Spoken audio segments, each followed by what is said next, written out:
নিজের চোখের জল নিজেই মোছার চেষ্টা করো, কারণ অন্য কেউ মুছে দিতে আসলে হয়তোবা সওদা করবে।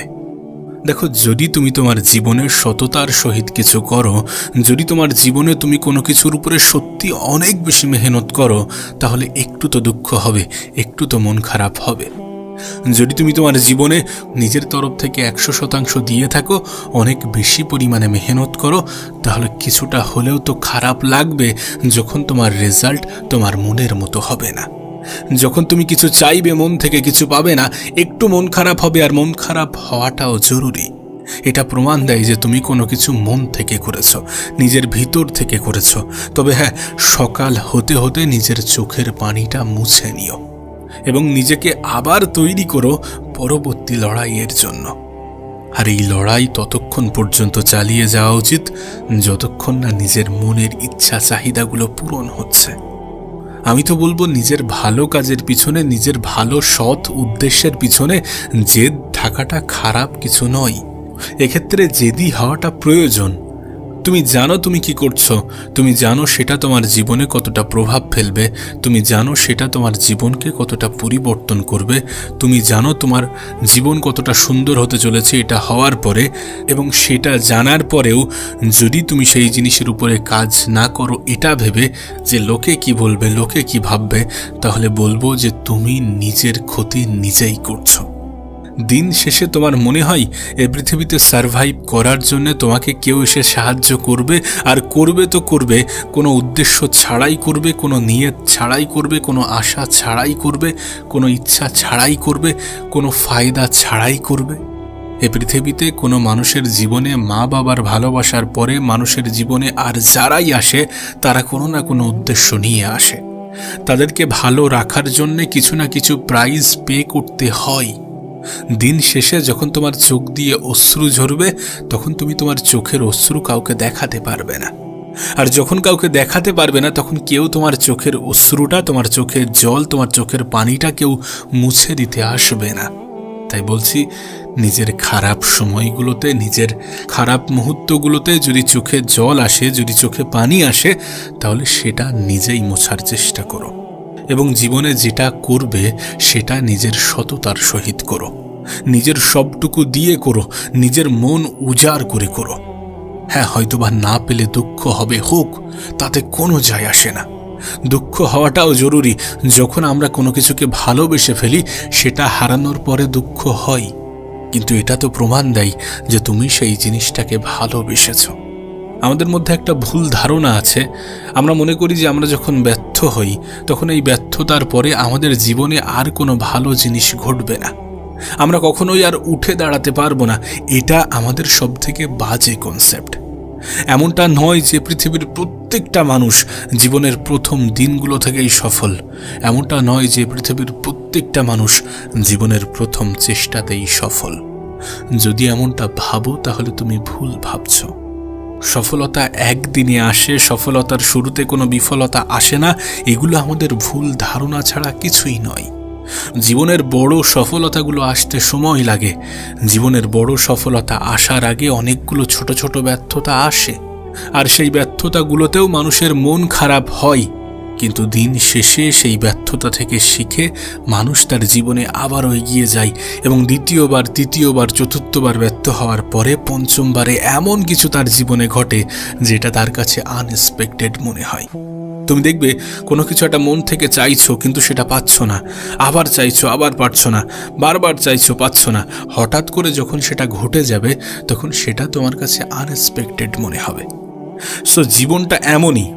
তুমি চেষ্টা করছো, হচ্ছে না, পরিশ্রম করছো, হচ্ছে না, ব্যর্থ হচ্ছ।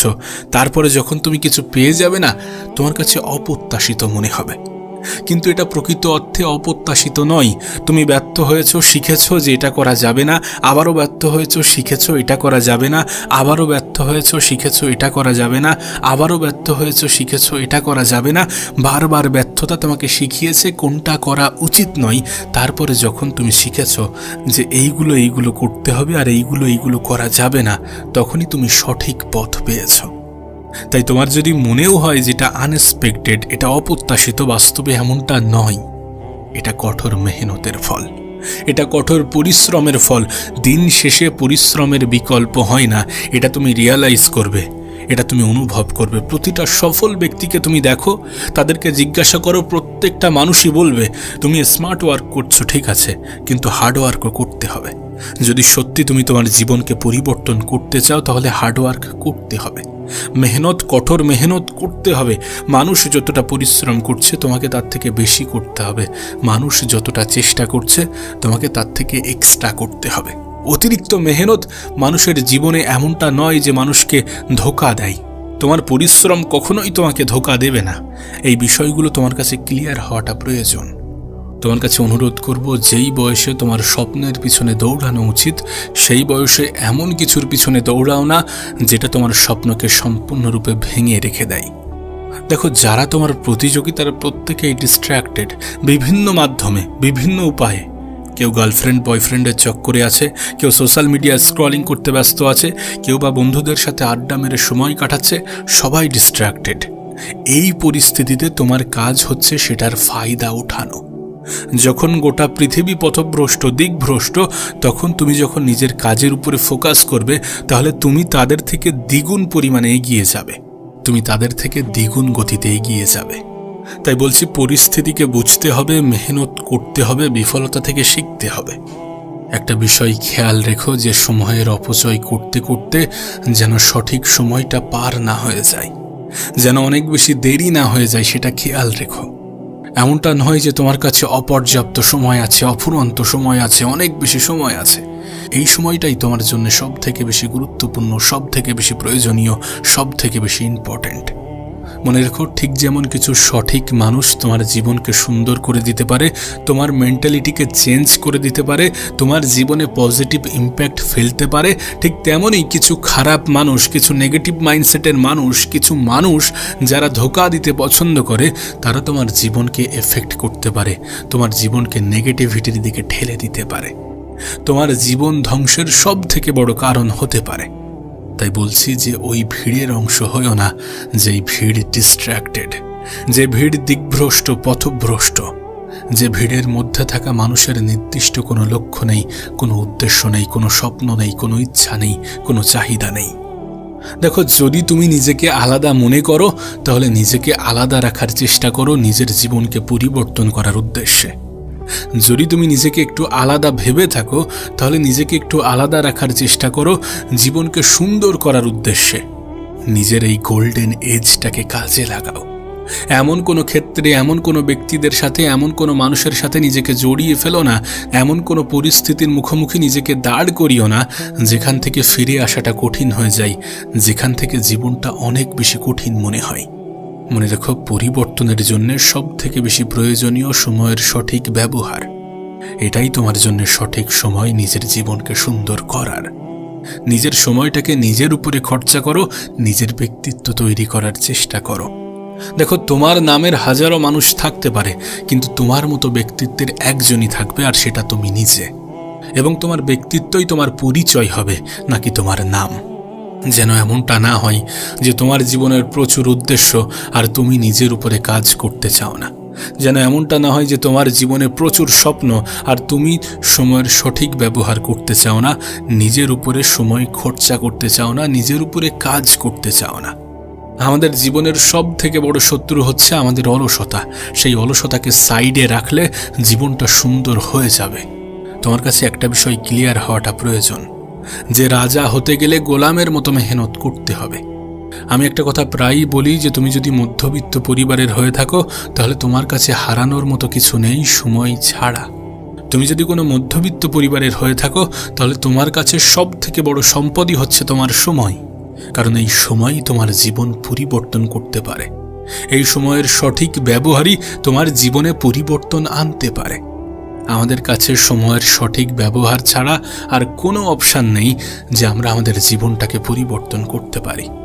এ পৃথিবীতে বেশিরভাগ মানুষ আফসোস করে এটা নিয়ে যে কাশ যদি আমি আমার সময়টাকে কাজে লাগাতাম, কাশ যদি আমি আমার অতীতের সময়গুলোকে সঠিক জায়গায়, সঠিক ক্ষেত্রে, সঠিকভাবে কাজে লাগাতাম। সময় থাকতে সময়ের উপয়োগ করো, সময় থাকতে সময়ের সঠিক ব্যবহার করো, নিজের ব্যর্থতাগুলো থেকে শেখো এবং জীবনের সামনের দিকে এগিয়ে চলো। প্রতিটা ব্যর্থতা তোমাকে শেখাবে যে কোনটা করা উচিত হবে না। প্রতিটা ব্যর্থতা তোমার সময় বাঁচাবে, অপ্রয়োজনীয় ক্ষেত্রে তোমার সময় ব্যয় হওয়া থেকে তোমাকে বিরত রাখবে। একজন মানুষের জীবনের সফলতাগুলো তার অভিজ্ঞতা থেকে আসে, আর যখন একজন মানুষ বারবার ব্যর্থ হয় তখন সে অভিজ্ঞ হয়ে ওঠে।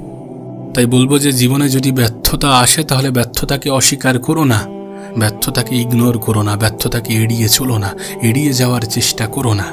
নিজের ব্যর্থতাগুলো থেকে শিক্ষা নাও এবং সামনের দিকে এগিয়ে যাও। নিঃসন্দেহে খুব দ্রুত তোমার জীবনটা পরিবর্তন হতে চলেছে। নিঃসন্দেহে খুব দ্রুত তোমার ব্যর্থতাই তোমার সফলতার কারণ হতে চলেছে।